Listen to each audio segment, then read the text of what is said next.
It's time for another Out and About with Jamie Grout podcast, and with school starting soon, we thought we'd speak with Newton School Superintendent Tom Messenger. It's a great interview, a very wide-ranging interview, talking about everything from the state legislature's mandate for school boards to deal with the cell phone situation, to AI, to school safety. Hang on for that. We'll be talking with Tom Messenger in just a couple of moments.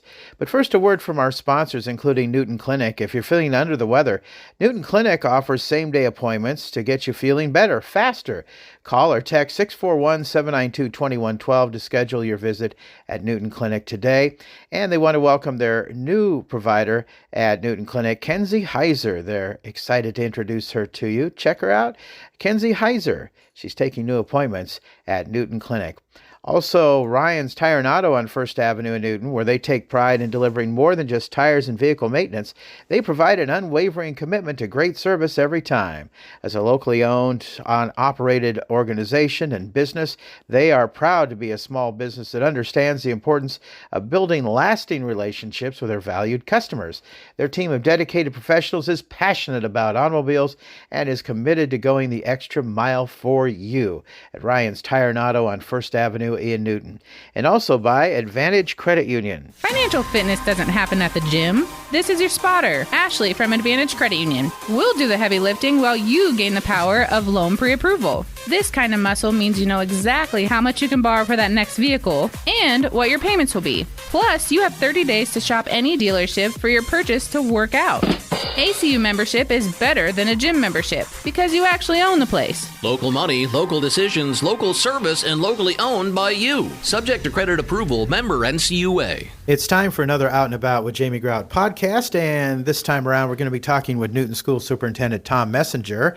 The school year starting again real soon, if it hasn't started already for you where you're listening to us. And Tom, thanks again for chatting with us. You bet. It's always exciting this time of year, and it seems like I never run out of things to talk about with school. Well, one of the big things, the legislature last year required school boards to have some kind of plan in action for dealing with cell phones. Now, maybe you can give us a status of the Newton Community School Board and the school system on how to deal with cell phones in the classroom. Yes, the legislation that came out said that schools have to have a policy in place that would not allow cell phones to be used during instructional time of the school day. Schools could decide there's some flexibility allowed with how you define instructional time. With the implementation here, realistically, it's not a big change. School we had cell phone policies in place in our handbooks. What it does do now, though, is it places a higher emphasis on that. And there's more accountability that needs to be put in place because not only is it a handbook policy now and a board policy, but it's also state law. We have identified instructional time as when the bell rings in the morning, basically to the end of the school day. And one of the rationales for that was to keep kids moving from one class to the other without the disruption, which is with what originally was intended with the policy. That even if we took breaks during passing time and things, it's something that let's keep that piece out of it in the school day. I think we become over reliant on them at times. Let's remember what we're there for, the education. And then we can revisit that at a later date and see, do we need to redefine what instructional time is? But for enforcement purposes, I feel like this is the best way for us to be able to be consistent and to make sure that our expectations are common across the board. All right, great. So has there been suggestions on what to do? Are you kicking around different plans on what to do here? I mean, is there a timeline on how to deal with the cell phones? I'm just kind of curious about that. Yeah, what we're doing here, we did adopt the policy that the Iowa Association of School Boards puts out. And they put out policies over, well, everything that we're having board policies on really comes from IESB. They put out sample policies, and then most schools adopt the ones they have. Now, there have been schools that have made a few modifications to those. I know that the Department of Ed put out some guidance too. We adopted the IESB policy exactly as it was written.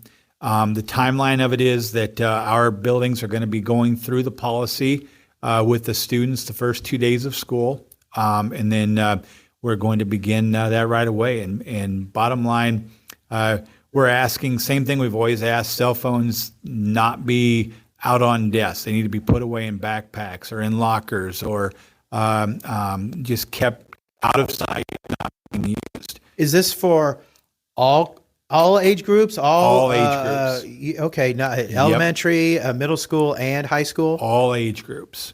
And I know West Academy, for example, what they are doing back there is they are having the students place them in a bag, a lockable bag when they enter the building, and in the end of the day, they can take them back out of that bag. We're not doing that at the other locations at this point in time. Now, we are providing space for that students could check their phone in if they feel that, that the temptation's too much, or they just want a place to store it during the day. We're making that available. But we're asking for common sense approaches from all of our kids and everything to just be responsible with that. We also have sent communication out to our families. Oftentimes in the past, we become really kind of relying on that convenience as parents, or sometimes it's friends. You send off a text or something during the day, and we need to make sure that we're respectful of that too. That we're asking our families, if you have to contact your son or daughter during the day, call the office, we'll get a message, and then as soon as they get an opportunity, we'll get them, make sure that they reach back out to you. Mm-hmm. If it's an emergency, obviously we can pull them right then and there. But we're asking people, don't send them a text message or don't call them during the day on the cell phone, because that really is then also putting kids in a position where they're in violation of not only a school handbook policy or a board policy, but also if it's during instructional time, then it's also technically a violation of state law. Mm-hmm. It came up this morning on WHO, or we discussed before we went on the air that I'm working at in the morning, is AI. And it's something that's kind of complicated to try to deal with these days. And Jeff Angelo, the host, went to a parent-teacher conference and talked to a teacher of one of his grandkids the other day. In fact, I think it was last night. And I'll just tell you what the teacher had done in the classroom. And on the bulletin board, she had stoplights. One was green, saying that you could use AI in a green light situation, a yellow light with some situations, some assignments, and a red light for some situations, meaning you can't use AI at all. So I don't know whether you've instructed your instructors on what to do, whether they've taken on their own plans. I mean, how is the Newton Community School District addressing AI? Because it is a complicated thing to try to deal with these days. That is one of the areas that we are working through. And part of it is that the uses or the areas that AI has been involved in has shifted, and will continue to as well. So you can't really, in my opinion, you can't really make a concrete plan on exactly what to do. But the type of scenario that you're talking about with identifying different areas that potential use is beneficial in is the most important part. I do think that that's one of those areas that teaching the responsible use and teaching times too when your own work is what's important are going to be the necessary things, because as adults we're the same way. There are times where having AI do bits and pieces of the work for us. Not only is it a time saver, but it's also has the potential to be both accurate and efficient in the way it's used. But also, there are times where AI doesn't necessarily provide you with the information that's most pertinent to what you're trying to do, and so it could end up at times not necessarily providing you with the information that you're wanting to distribute. And you want the students to be able to have critical thinking. Absolutely. Yeah, I mean, AI could probably solve any algebra question that you asked, but if you always allow the student to use AI to answer those algebra questions, they're never going to be good at algebra. And this leads me into another perplexing question about the teachers. How are they going to know then, Tom, what the difference is between the student knowing whether the information came from AI or it came from the student? There are different tools that are out there now. And part of that is changing too, because you can never get something that's always going to prevent technology from, I guess, going too far, because they can always stay a step ahead or work to get a step ahead. But there are tools that can be used to help identify when perhaps the work is not actually that work of a student. Also, even in terms of like writing a paper, for example, one of the things is we want our kids to become effective communicators, which does include writing. And part of that is that, you get to learn your kids' writing style. You learn, how it is that they speak. And so hopefully be able to identify some of those things that way. But then also through AI, it's a bit of a shift. Teachers have become pretty good at that over time anyway. It used to be that you would run a paper through a couple different programs online. It would tell you whether or not the kid plagiarized a part of it. Mm-hmm. And that really was just reliant on whether or not quotes from that paper were found in anything online. So it's more of a Google search type of thing, essentially. So it's a little bit different level now. But people in schools have really become pretty good at having to try to make sure that we're getting authentic work from our kids. Well, that's very important. Well, one thing I'm sure that parents are concerned about these days, and times have changed since you and I were in school, but how do you keep the schools safe? Several different things. This year, for example, the 2 construction projects that we have going on at our elementaries with significant remodeling. One of the reasons for those projects initially was obviously we needed to add some more classrooms onto them.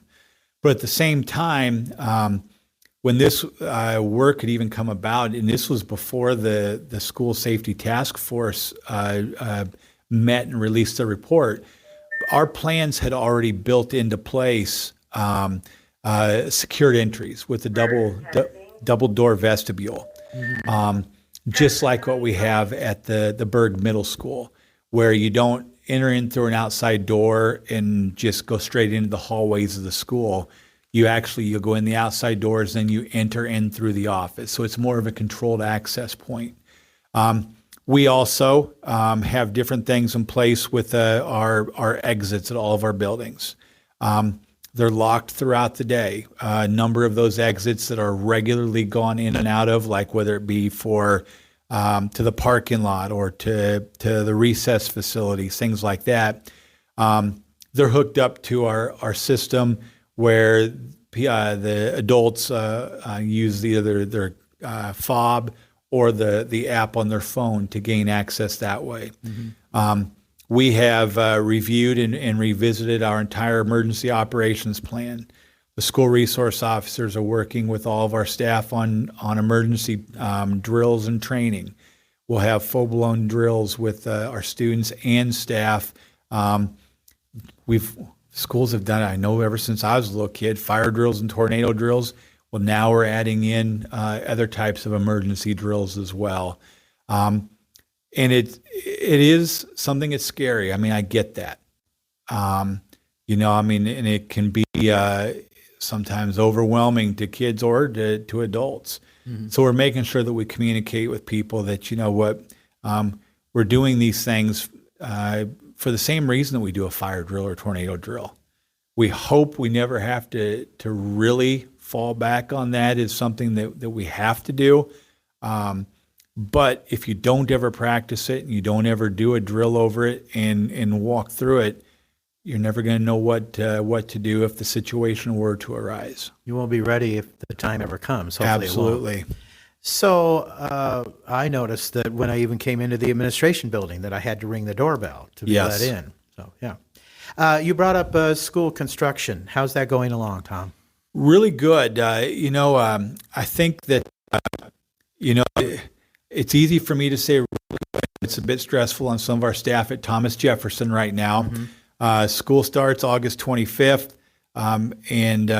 here we are right now on the 22nd, and there's still some crews over there putting some touches on the inside of the building, assembling some of the furniture, but it's going to be ready to go. Mm-hmm. The big change that you're going to see over there is going to be the traffic flow.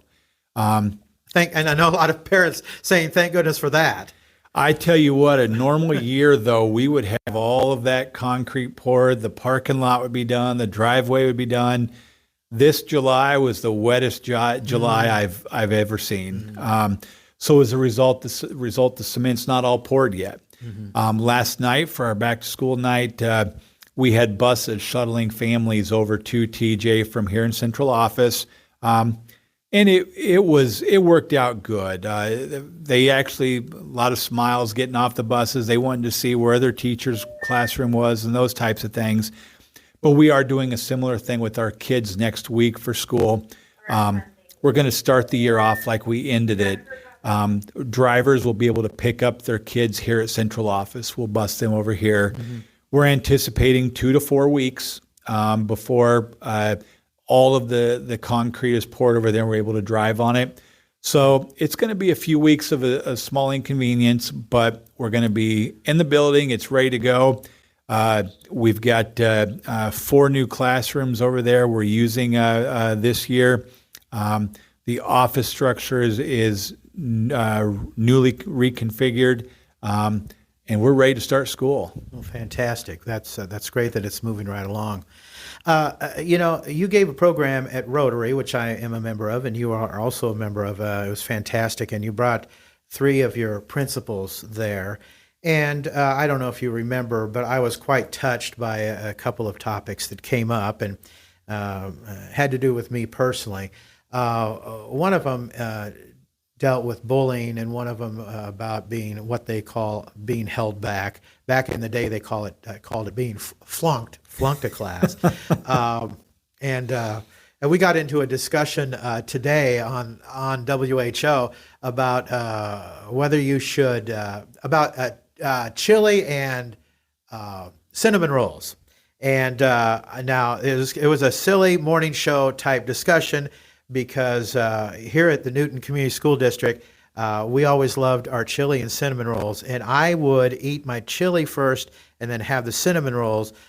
Jeff grew up in St. Louis. They didn't have that, but he had it at a bar, and he would dip his cinnamon rolls in the chili. I would have my chili separate from my cinnamon rolls, and he thought I was a communist, and he said, well, you were probably held back in school because of that. And I said, no, that wasn't the case. But I actually was held back in school, and it was nice to hear from one of your principals, they don't do that anymore. You address children with educational problems in specific areas totally different than how it was done, let's say 40, 50 years ago. Maybe you could expound on that a little bit, Tom. I think back to when I was in school, and actually my first day of going to school would have been in about this same date, but back in 1975. So it was quite a while ago. And I see one of the big changes from what I remember. You knew that there were kids that didn't do well on some of the assignments, or that they didn't do well on a test when the teacher would hand those back and you'd see the big grade in a big bold red letter on the front of it. My big problem was math skills.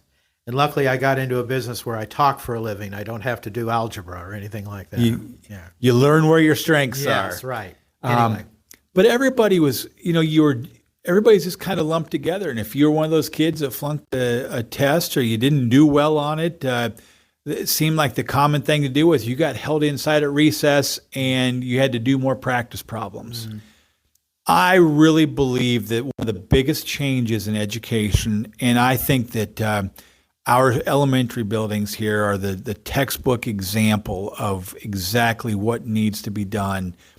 I believe that they spoke primarily about literacy or reading that day, but they go through that data and they do what they call their progress monitoring on the students.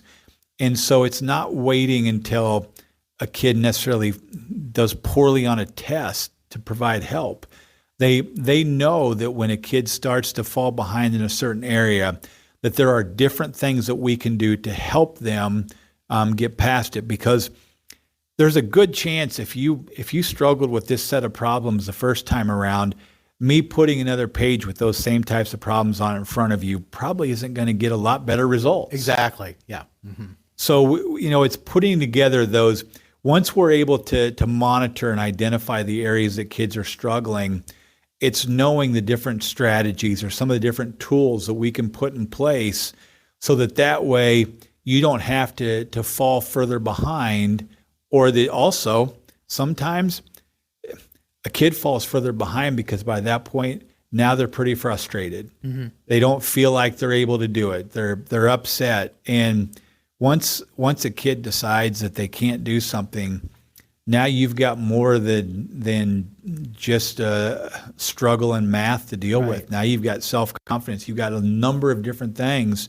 Mm-hmm. So I really feel like that's been one of the biggest shifts. Mm-hmm. And I feel like our 3 elementary buildings here, they collaborate not only within their grade level teams, but in their buildings, but then also between the buildings. And they do a great job of really sharing some of the different things that work and making sure that we're not letting kids fall behind to the point where potentially the best solution is to have somebody fall back.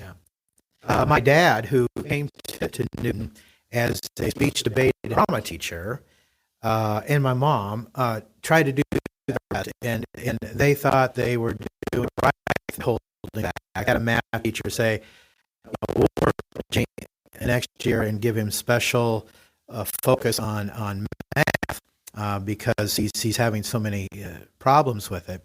Well, the problem with her was she got pregnant the next year, and there was a fill-in teacher the next year who really didn't know much about me, so she didn't focus on me the way that she was supposed to, for one thing. And I never really got that good at the first place. The problem was that psychologically, it lowered my self-esteem, and with my classmates that I was with, they kind of put a dunce cap on my head. And my dad, when he got older, he said, "Well, I made a mistake doing that," and he said that. But their hearts were in the right place. But it did bother me a lot, and maybe that's what gave me the passion to be in radio, because I wanted some of that love that I lost, having been held back. Which leads me to my topic about bullying, and your principals address that too, and that's a major topic with me that kind of gets me choked up a little bit. And your principals talked about that a little bit, and they addressed it, but you didn't really talk about that. You kind of turned the microphone over to them. But you, as superintendent, maybe you can talk about how, as a school system, you kind of address the bullying situation, because God forbid, we should have some child have to feel like they need to commit suicide in those kind of situations. I remember 4 or 5 years ago, a youngster in Colfax went through that with bullying. So how does Newton Community School District address that, Tom? Well, to start with, the biggest thing is that I think that a lot of times the assumption is made that if schools talk about bullying, then what you're saying is we've got a big bullying problem. I view it a little bit differently. I honestly think that it'd be impossible to go to any town or any city anywhere in America where there hasn't been some kind of an incident of bullying. Um, kids, well, people can sometimes be mean. Yeah, adults too. Yes, and sometimes the perception that they have in their own minds is it might not be mean. So the reason that I say that is because the first step is always training people, whether it's kids or adults, that you can never let a single instance of somebody being mean to somebody else go unaddressed. So if somebody is picking on you, Jamie, one of the things that we need to do is we need to make sure you've got the skills to be able to say, hey, look, knock it off. I don't appreciate that. Because if you don't ever do that, the kid's probably going to keep doing it. A lot of times that will put a stop to it. Sometimes it does mean that then it has to be reported to an adult and the adult has to step in. And so now it's taken to a little bit different level. But again, if it goes unaddressed, it's not going to go away. We also then last year had all of our administrators in the district go through training on how to investigate bullying and harassment. And it wasn't that people weren't checking into things before, but we wanted to be a little bit more uniform and consistent with it because our kids don't go all the way from preschool to 12th grade in one building here. And sometimes maybe, Bill Peters retired a couple years ago. So there were kids that had him as a high school principal. Now they got Mr. Dale. So you have different administrators. So if we don't have some procedures in place that provide a little bit of consistency, then what it does do is it also causes people to lack confidence in the system to be able to work through a situation. The other piece of that is that we want to make sure it's all documented because, it might be that this time, if you report me for picking on you, Jamie, and it gets investigated and I'm told, it's got to be put to a stop. If that's not documented and then a month from now, another adult steps in and if there's nothing documented on it and you go to them and say, hey, Tom's still picking on me again, I can say, no, I don't know anything about that. If there's no documentation, I could easily stick with that argument. I've never been spoken with. But by documenting it, what we now have is we've also got that trail. And I don't want to make it sound like we're in that gotcha mode or anything like that. But now it becomes pretty hard for Tom to say, nope, you never spoke to me about that. Because right here it's documented. We told you that if you did this again or if this continued, that there was going to have to be something else go on here besides just a warning. So really kind of building that case of, look, if you just stop it right now, we've all learned from it. We can all move past it. But if you keep it going, then, we've got to deal with it from there. Because I think that sometimes as adults in schools where we have that many kids, it becomes easy for me to just say, you know what, Jamie, please don't do that again. And then just go on about my day. But if it's something significant enough that we think it's a bullying type of behavior, you can't just say, knock it off and let it be. Because otherwise that kid might have 8 or 10 adults before the semester's over tell him to knock it off. And by then you've got a pretty good pattern of inappropriate behaviors going on. We also have spoken about this at our School Improvement Advisory Committee, and we talked about how can we better not only address bullying behaviors in our school, but how can we better engage families in it. One of the things that came out of that was that we need to be a little bit more clear in our definition of bullying, that not everything that a kid does inappropriately is considered bullying. So we've got to begin to train people on the language, because the other thing is we don't want to always jump to bullying. We want to make sure that we're addressing behaviors for what they are, but not automatically assume that everything is bullying. And to do that, you've got to be careful. It's a fine line, because The flip side of it is there are times where it is bullying behaviors, and call it out, call it what it is.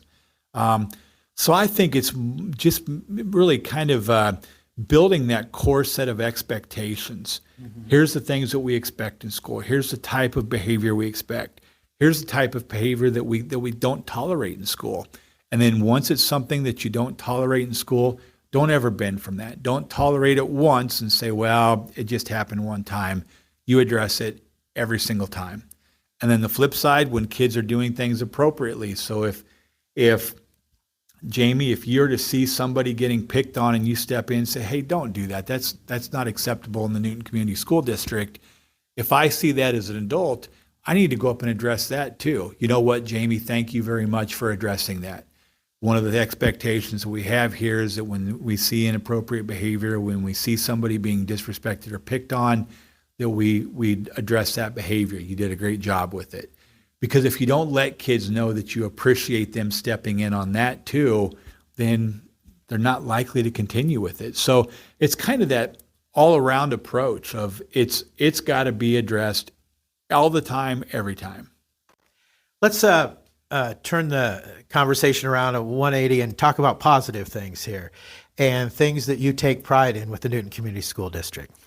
Well, you know what? You say turn around and take a positive on it. I honestly view that whole discussion on bullying as a positive thing because of the fact that, you know what, you've got a group of community members that came to our School Improvement Advisory Committee. You've got administrators that went through training on that and are looking at how do we better address things. So to me, that's a positive. When we've got community members, administrators, teachers, everybody in the district that realistically wants to every day make the experience better for our kids than it was the day before, that says an awful lot for the community that we've got. And I appreciate that because if you're always relying on one person to be the sole person to make those positive experiences and great memories for our kids, there's a pretty good chance that you're going to be missing out. But if you've got everybody working towards it, your chances of success are far better than they were before. Well, let's talk about sports here real quick. You did some color, I guess, with my old former coworker, Randy Van, for the baseball team. What do you see for the football team for this fall? I think it's going to be a great fall. Okay. We got some key returners back. We have got some exceptional athletes, and you know, it would be irresponsible for me to not give an awful lot of credit to our head coach in high school football. Well, and he's great about getting the team involved in the community too. He is of the highest level of character that you can come by. Not only is he a good motivator of kids, but he builds relationships with kids. He is a great role model. I don't believe you could ask for a better role model. But also, you know what? I sit here at different meetings in the district on the district instructional team, and I listen to Coach Sweet in there, and he's not just a football coach. He's an educator. Mm-hmm. And he takes his entire role serious. He expects high things of his assistant coaches, of his players, but he's right there with them the whole way. Mm-hmm. Mm-hmm. A lot to take pride in there for sure. And then, you know, you also take into account that our cross-country team is one that anytime other schools show up for cross-country meets and they see that Newton is there, they become a little bit worried, and that's always good to see as well. I mean, you know, so we've got some great programs here for both boys and girls, and this is always that exciting time of year for me because you got another year of high school athletics coming about. You've got the marching band. You've got school district that puts on some of the finest musicals that you could see. I mean, some of the musicals that we've had here since I've been here, between Wizard of Oz and then that was the one last year, and some of them that we've done here have just been amazing performances. Yeah, well, when I was in high school, we had to put on theater in the gym, which, as you know, the acoustic's not the best. My dad had to do drama in there, and I did also, and it was just very echoey. But now the Center for Performance is a great place to put on all that stuff. And homecoming is coming up too. It is. And before I get to that, I do want to mention too, Jamie, that I just found out a little bit ago. Actually, we've got four of our students that are singing the national anthem at the Iowa Cubs game tonight. Well, that's fantastic. That is great. So yeah, I mean, so Newton is on the map, well outside of our city boundaries here now. That is fantastic. Well, Tom, if parents have any concerns or questions of you, or people here on maybe on the school board or whatever, how can they contact you? How can they address any concerns that they have? They can either call here in central office, and Christine would be the one that answers the phone. And if I'm not here in the office, she'll always make sure that I get back to you. Also, I mean, if you stop in here, you pick up a business card. My cell phone number, I had it put on my business card when I came to town, because a lot of times if I'm out and about, the quickest way for people to get a hold of me a lot of times is through text message. Don't be surprised if my first response back is, can I ask who this is, if I don't have your number stored. But we'll answer any and all questions. And you may not always like the answers, but we don't try to shy away from that. There is a method to our madness. We've got a plan in place of what we're doing, and we do believe in our mission here of empowering all of our learners to achieve a lifetime of personal success. And that means all of our adults and kids in the school district, and we're very committed to all of them. The district has a website, and you're very good about communicating with parents if there are delays or cancellations. And the website is updated. We have a new website now. Okay. You can get to it the same way, but that is out there. Also, for all of our parents and our students, Parent Square is the app that we use. It's a primary communication tool. You can still get it through the website and through local media. But that Parent Square app, I wish they would have had that back when I was teaching.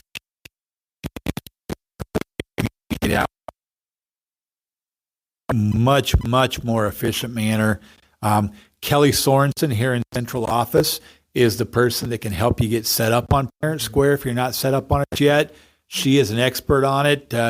She has taught all of our staff members as well as a number of parents how to do that, and she'd be more than willing to help you out. Yeah. She's quite a lady, that's for sure. Tom, thank you for taking the time to talk to us today. You bet. Thank you, Jamie. Newton School Superintendent Tom Messenger on Out and About with Jamie Grout. This podcast also sponsored by Jersey Freeze in Monroe. Try the Van and Bon Bon Freezer. Also, Lynette Baker, Halo Branded Solutions. Westside Java Coffee Bar and Made Right Sandwich Shop in downtown Newton, serving breakfast 7 days a week. Until next time, Grout is out. See ya.